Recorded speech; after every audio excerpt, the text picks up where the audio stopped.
Hey guys, and welcome to our beginning embroidery lesson. So this is the beginner kit. We've got the 2 cactus version. This one, the watercolor version, is coming soon, that you're only going to need to fill in the black outline and his little spikies. I'm going to show you how to finish off this one, and then we also have our wreath. This comes in a couple colors. This one is the light vintage mauve, which I gotta say is a personal favorite color. So you can see what it looks like here once we've gotten rid of the actual, whatever the heck that's called. So when you get your kit, you are going to get, first off, you've got your little hoop and your fabric here. It's gonna come already in it, but it's probably not gonna be very tight. So you're gonna loosen this up just a little bit here, pulling on all 4 sides. It's nice with the linen because you can actually see it's got a really clear weave, so you can tell when you've gotten it stretched out or funky. Just tighten that baby back up. So this is the first thing in your kit. You're also going to get a little pair of scissors or snips, and then you're going to get your actual floss is going to come on a card like this. You've got your little needle up there. So all this stuff is going to be all you need in order to do this. So let's start, move these little guys out of the way. Let's start with this one because it actually shows you the only 2 stitches that we're going to be using, which we use in all of these. So this one's just a back stitch and then some little just straight stitches. This is what a back stitch is too. Satin stitch where we just fill in, and that's what I've used over here too. So let's start with this one. We'll come back to the cacti. If you just have the cactus, you can skip forward and just watch that. That's fine. So I am going to take my thread over here. An embroidery floss is actually 6 strands. So what I like to do is grab it and twist in opposite directions, somewhere in the middle so I can get that to let go. I'm going to pull 3 and 3 for this. You can do as many or as few as you want. I suggest for a satin stitch doing 2. 3 can get a little bit messier. I'm going to do 3 for this one just so it's really nice and chunky and easy to see. You can do as few as 1 if you want, and that's going to make your thread go a lot further so you can use it for other projects in the future. But if you decide to just use 1, you do have to be really careful in order to make it look really nice and neat. Got this little end. I'm sorry, but I still find the easiest way is to use some spit and my teeth to turn it into a little ribbon. You can also use their thumbnail to do this. Once it's in a little ribbon, just gonna thread that right through vertically. Some people like to use the threaders. I've never found them useful. I find that they actually just make the whole thing harder, so I like to do this. I also don't like to embroider with a loose end. I find that more complicated for me, so I actually just go ahead and fold it in half like this.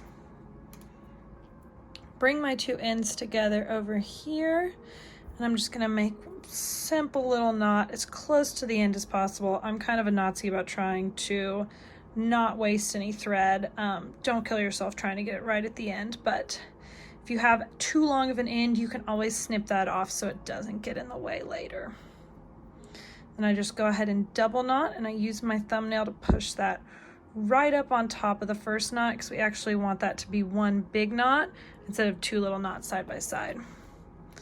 So like I said, if we've got just a little extra here, snip that off and we'll deal with it later. So now I've got my whole thread here. I'm gonna smooth it out.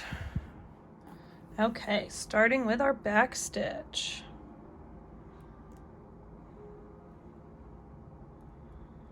I'm gonna come up right from the bottom of where the stitch is gonna start and pull all the way through. I come up about 1 stitch length. I did these a little bit longer. I thought that looked nice. It can be as long or as short as you want. So now the weird thing about a back stitch and what actually makes it work so well is you're going to come up at the end of what will be your next stitch, trying to stay right on that line so it's nice and smooth. Pull through, and then we're going to go in directly in that same hole that we came out of on the last one. So this gives us a really nice attached smooth stitch like you can see over here. I'm going to show you that one more time. So we came up once. I'm going to go a stitch length out on this stem, pull up, and go back in that exact same hole.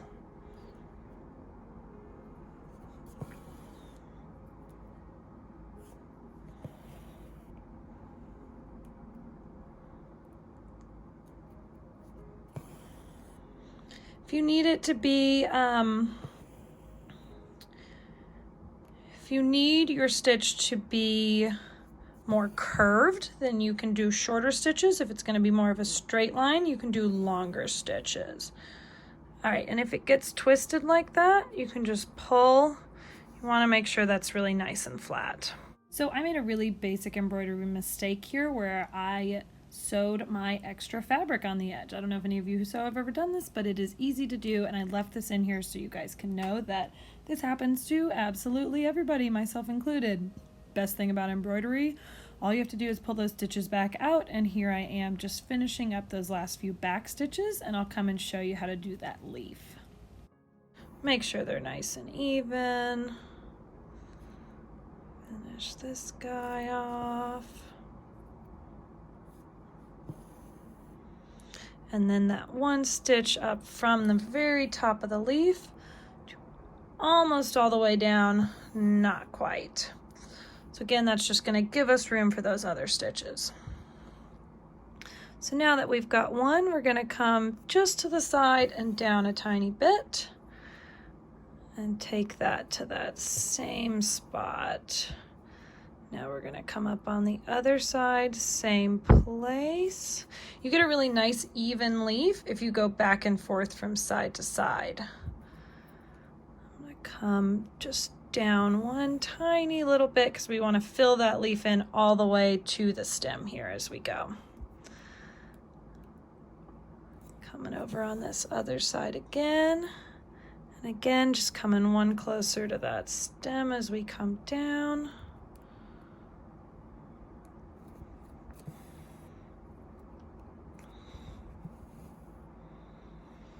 And two little ones on the side.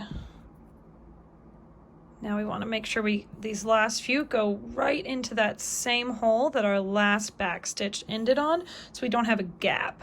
If you do end up with a gap, you can always just go in and put one little stitch in there so you get another, just a little stem.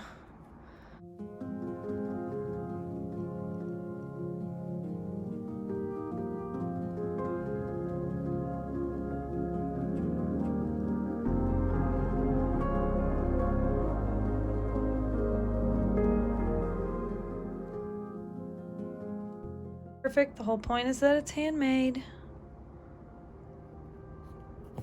That's what makes it cool. All right, so this is the last one on this sleeve, and I'm going to show you how to do the little stem.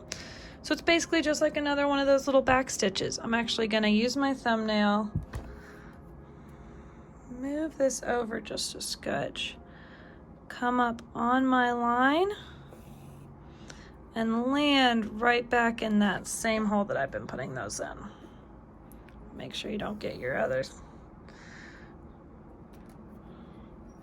And there you go.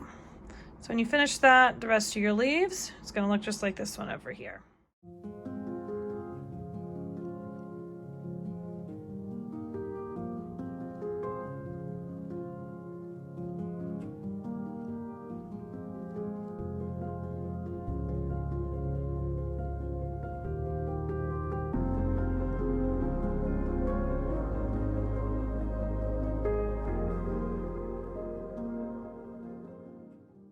Okay, so I have finished the rest of these guys. Now I'm going to show you how to tie off your thread when you're left with more left over. So I'm going to come down here and I'm going to go through a stitch or two. Now this is always easier to do further away from the edge of the hoop than closer. I'm working on a slightly smaller hoop than you guys, so that should be a little easier. I'm going to go under those stitches. Now that I've got this tail left over, I'm going to go through that too. Pull tight, and then like everything else, we're gonna do it again. So one knot is never enough, people. Okay, and then once I've got this loop, I'm just gonna go through there again, pull it nice and tight, snip it off, and there we go. So I'll show you what this looks like once we get rid of that. But yours is water soluble, so you can just rinse it right under water and it comes right off. All right, let's move on to our cacti. So hopefully after watching that, you can see how we would just do straight stitches for these, and these guys are just little stitches, and you're just gonna follow the outline of the watercolor on that one. Now this guy, he is a lot of satin stitching. So let me get my needle threaded and we will get started. Okay, so if you missed the part about tying off your needle and thread, please go back and check that last one for me. But we're gonna start with the satin stitch here. So whenever I do a satin stitch, I like to go ahead and do one straight down the middle so I can work from that. If you start on one side and try to work your way all the way across, it can get a little messy. So I went ahead and did this bottom part, just satin stitch straight across, boom, boom, boom, boom, boom. Then I'm gonna come through and do this one. You could always do this and then that, really doesn't matter here. This is not your math homework, this is just a fun craft. So I did 3 threads for this. You can go back in the video to the beginning part if you missed that. I'm just gonna fill in this little corner. So with a satin stitch, if you end up with a triangle like this that you need to fill in and you don't have enough room to keep pulling everything all the way down, if you go in between and underneath, you can kind of tuck it away. Oh, and see, that guy is real twisty, so I'll show you how to untwist that. Kind of twist on the back, pull it through, smooth it out, and pull it back down. And you can even kind of fluff those up around it, so you can't really tell that that came from, didn't go all the way down.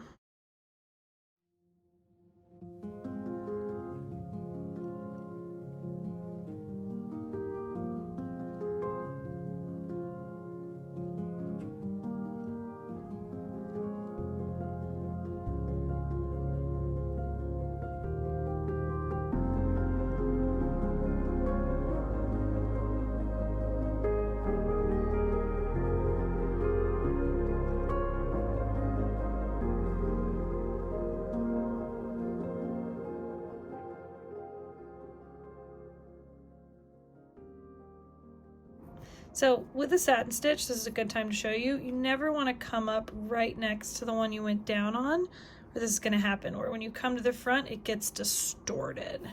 So if you don't want to have as much floss on the back as you do on the front, you can zigzag back and forth some, but you're going to want to go further like I did here instead of just right beside it. All right, let's try this again.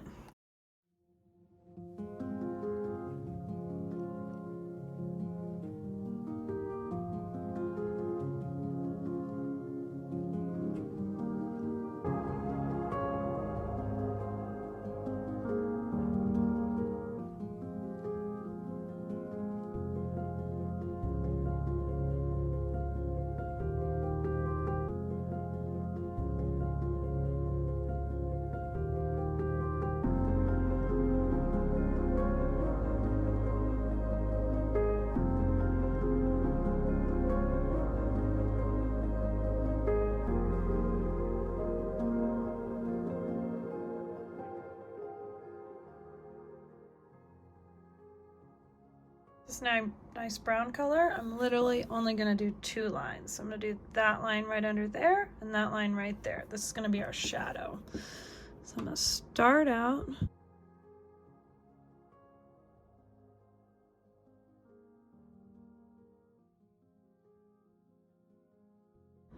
And then we're going to do one right here, right underneath.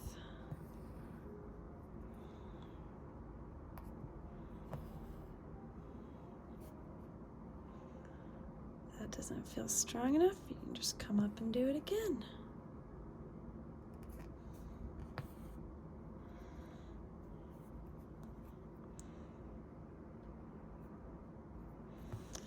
If you want, we can give this pot just a little bit of dirt. Our cacti is sitting in.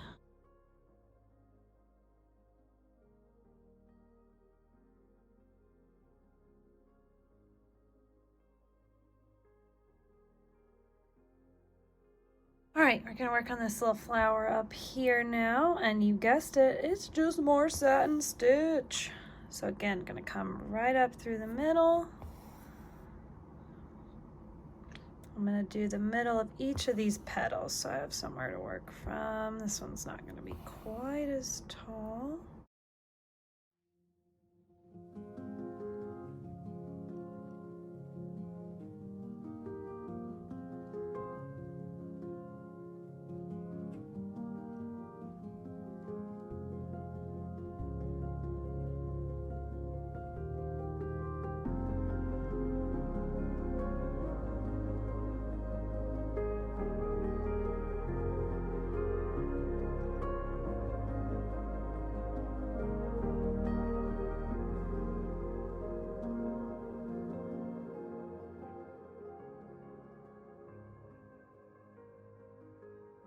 Okay, so for our last step here, after we've gotten all of our little satin stitch, we're gonna come back in and do some spines. So you do want to make sure some of these come off the side, but they can really go in any direction, wherever you like.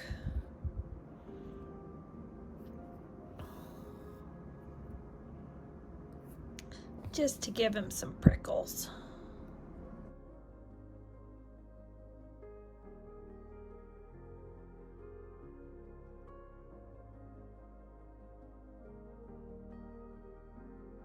I'm working on a super white fabric on this one. Most of your kits are going to come with a nice tan, so these white will actually pop where they're coming off the edge. You do want to make sure that you're not pulling them so tight that you end up squeezing together. You want it to be nice and straight.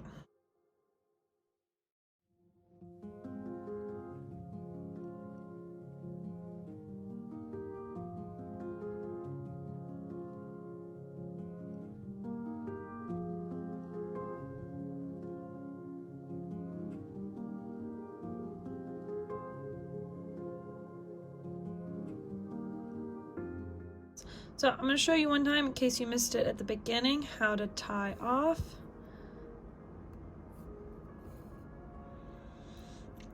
So what I'm going to do is I'm going to take this thread, go through a stitch that's super close to it. Don't want to go far, you can end up stretching. And then I'm going to go through this loop that's left over and pull tight. And we're going to do that twice so we have a nice double knot. So going through that stitch, you can even go through your previous knot. If you need it really tight, that's great. Through our loop, pull, and snip. And there you go. We got a little cactus. And I'll show you what it looks like after we get rid of all that. And just before we finish, I wanted to show you guys just these little bobbins I make. This is how I keep track of my thread once I take it off. You can always just keep it wrapped around that card I gave you, but this is just little pieces of cardboard with little cuts in the end. I write down the fabric name and brand, so just to keep organized.